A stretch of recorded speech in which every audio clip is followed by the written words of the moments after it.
ऐसी चीज जिसको तुमने पहले कभी ना देखा हो। तब मार्गो उसको बताती है कि हाँ ऐसा देखा तो था, लेकिन कहीं शक मुझ पर ना आ जाए, इसीलिए हैंस की बॉडी को लेकर मैं जंगल पहुंच गई और वेट करने लग गई कि जैसे कोई कैरिज आएगा तो मैं बॉडी को उसके सामने फेंक दूंगी, जिससे ऐसा लगेगा कि मौत कैरिज के टकराने से हुई है। लिटिल शांति से ये सारी बातें सुनती जा रही थी और मार्गो भी ऑलमोस्ट ये मान ही चुकी थी कि हैंस को उसी ने मारा है। लेकिन थोड़ी ही देर में सोल्जर्स आ जाते हैं और मार्गो को पकड़ कर ले जाते हैं। पकड़े जाने पर मार्गो कि मैंने तुमको सारी बात बता दी है, इन लोगों को बताओ कि मैंने हैंस को नहीं मारा। लिटिल को अंदर से पता था कि इसने ऐसा नहीं किया, लेकिन फिर भी वो सोल्जर्स को मार्गो को अरेस्ट करने के लिए कहती है क्योंकि उसका बिहेवियर बहुत ही बुरा था। जाते जाते मार्गो के कपड़ों से ग्लास शूज का एक टुकड़ा मिलता है। मौका पाकर लिटिल चांसलर से पूछती है कि ये केस कैसे सॉल्व होगा और कैसा हो अगर आप मुझको हैंस के घर ले जाए ताकि वहाँ और चीजों के बारे में मैं पता कर सकूं। जिसके बाद लिटिल को हैंस के घर में दिखाया जाता है जहाँ उसके सामने और भी चीजें आने लगती है, जैसे कि हैंस के ब्लड के साथ और भी ब्लड सैंपल वहाँ पर मिलते हैं। इसी के साथ में हर जगह लंबे बालों की चोटियां लटकी हुई थी। अब उसके सामने और भी चीजें क्लियर होने लगती हैं। हैंस के घर की अच्छे से खोजबीन करने के बाद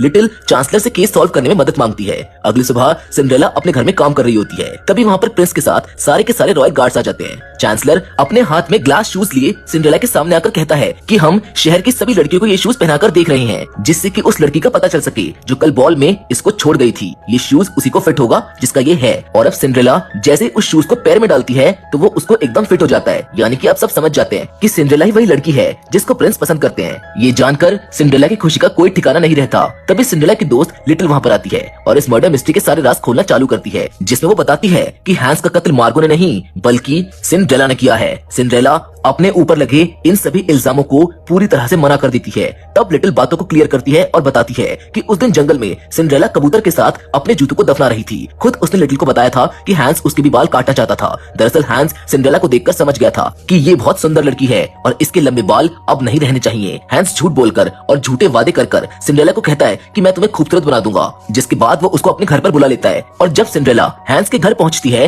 तो हैंस चुपके से उसकी चोटी काटने की कोशिश करता है, लेकिन कैसे भी करके सिंड्रेला ऐसा होने से खुद को बचा लेती है और गुस्से में आकर वहाँ पर रखे पत्थर को उठाकर बार्बर के सर में दे मारती है। हैंस की मौत